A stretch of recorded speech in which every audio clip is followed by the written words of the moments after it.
fabriquer du papier abrasif, il faut beaucoup de grains. Sur un simple morceau de papier, vous en trouverez des milliers. Le but est de créer du frottement. En frottant le papier sur du bois ou du métal, il va éliminer les défauts et les aspérités pour rendre les surfaces plus lisses.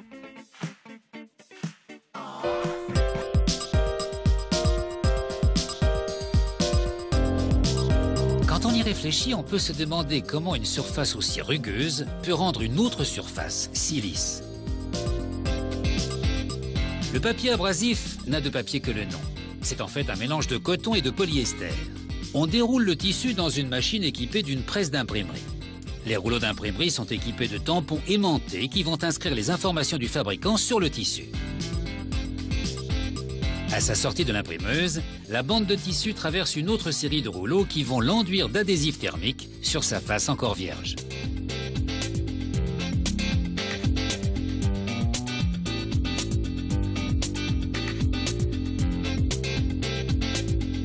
On mesure la densité de la couche d'adhésif grâce à un système informatique pour s'assurer qu'elle est répartie uniformément.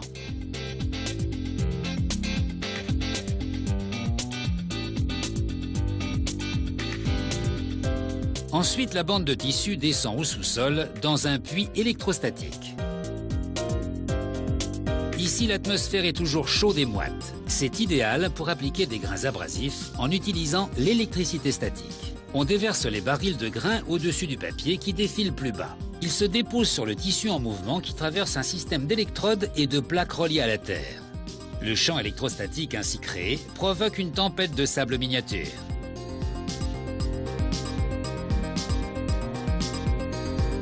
Ainsi brassés, les grains viennent se coller sur la couche d'adhésif et ne la quittent plus.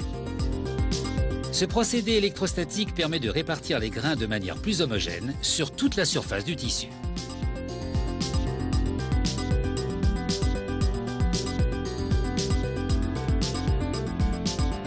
Une fois enrobé de grains, ce dernier ressort du puits et retourne au niveau supérieur.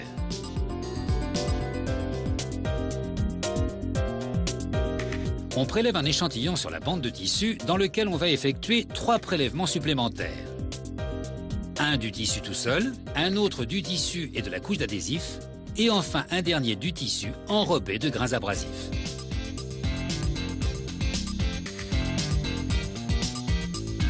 On pèse chaque échantillon pour vérifier que le calibre et l'enrobage des grains répondent aux spécifications requises. On passe également la face rugueuse du papier abrasif au microscope pour vérifier le bon positionnement des grains. Cette série reçoit le feu vert. La bande de papier abrasif traverse alors un four de 91 mètres de long. Ce dernier possède 3 chambres de cuisson séparées de plus en plus chaudes. L'augmentation progressive de la température scelle définitivement les grains. Mais ce papier abrasif n'est pas encore tout à fait fini.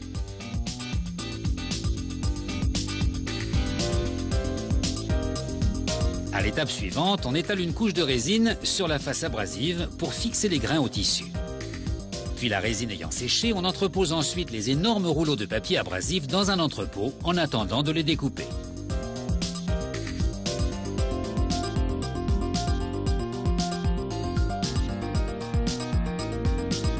Certains rouleaux sont débités en feuilles de très grande taille.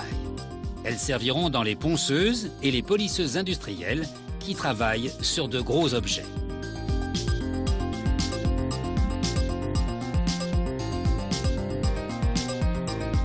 Une autre machine évite des disques de ponçage dans une feuille.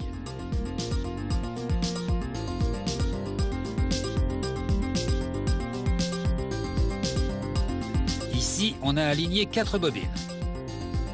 On déroule les bandes de tissu superposées dans une machine qui les découpe en longs rectangles de papier abrasif. Ces derniers ne serviront pas à poncer ou à polir, mais iront recouvrir les planches de skateboard. Alors si vous êtes fou de skateboard, de bricolage, ou même des deux, vous êtes sûrement adepte du papier abrasif.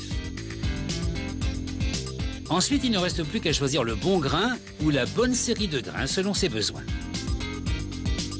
Sinon, on risque fort de ne pas obtenir le résultat escompté.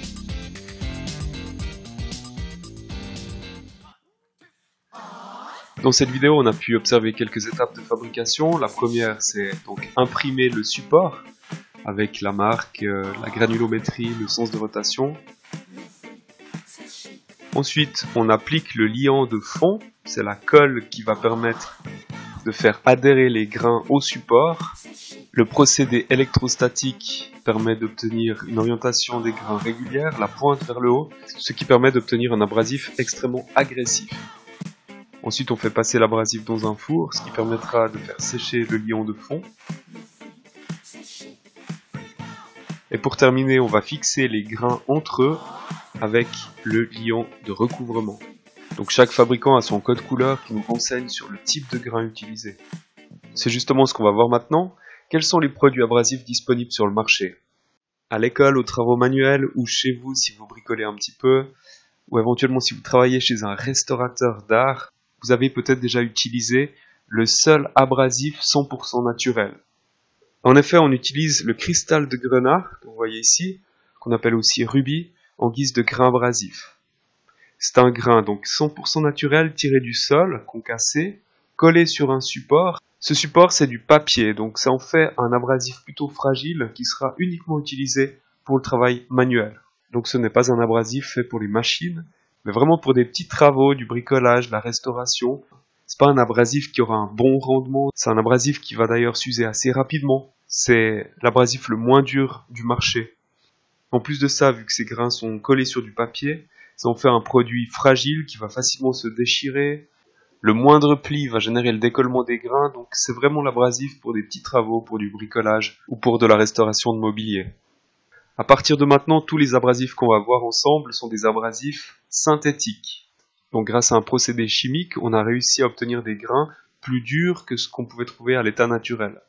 Pour ce premier abrasif synthétique, on parle ici d'électrocorindon. C'est l'abrasif qui sera utilisé pour décaper des peintures, pour enlever beaucoup de matière à la fois, donc pas forcément du bois, mais plutôt des peintures, ébavures et des soudures, décaper des surfaces métalliques. Donc un abrasif qu'on va plutôt utiliser pour de la rénovation, donc décapage de peinture, décapage de fer forgé, etc.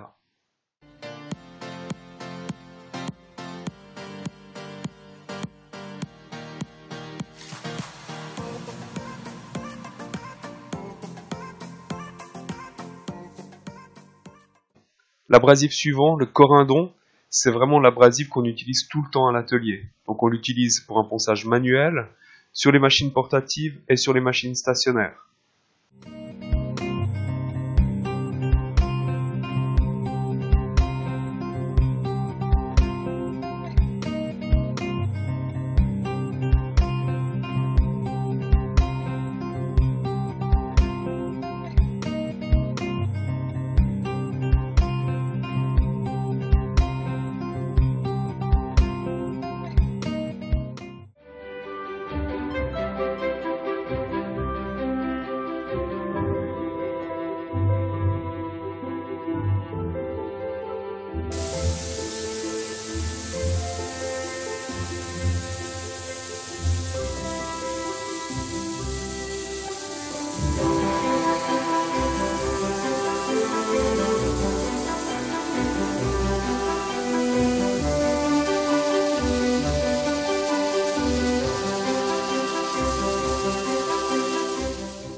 Simple pour l'utilisateur, fiable, multilatérale, les ponceuses Kundik, une base solide pour l'artisanat et l'industrie. L'évolution et le développement de la première ponceuse calibreuse aux machines actuelles sont prodigieux. Mais le plus important reste toujours l'utilisateur et son désir d'employer une ponceuse fiable, d'une grande simplicité. Les ponceuses Kundik répondent à cette attente. Avec 3 avantages qui font la différence.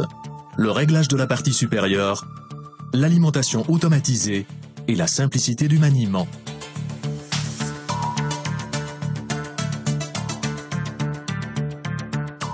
Avec les machines traditionnelles, on a toujours réglé la table selon l'épaisseur de la pièce. Sur les machines modernes, par contre, ce sont les agrégats qui s'adaptent à l'épaisseur de la pièce. Cela permet l'emploi de rallonges de table auxiliaires grâce au niveau constant de la table. Les avantages sont évidents. Jusqu'ici, l'emploi d'une ponceuse nécessitait 2 personnes pour l'introduction et la réception des pièces.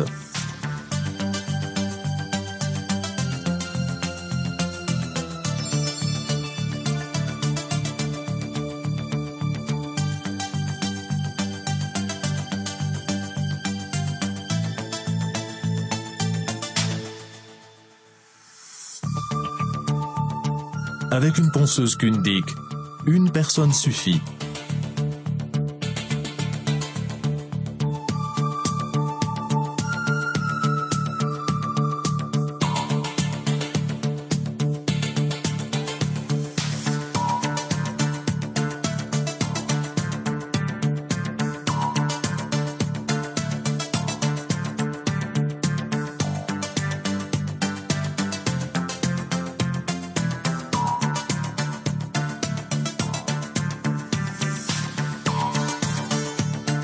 C'est encore plus simple avec l'alimentation automatisée.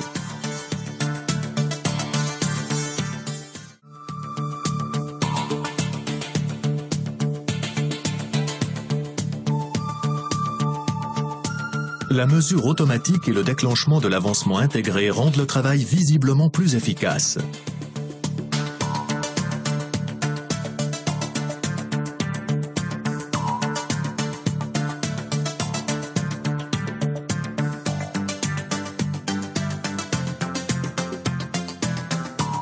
Le calcul est vite fait.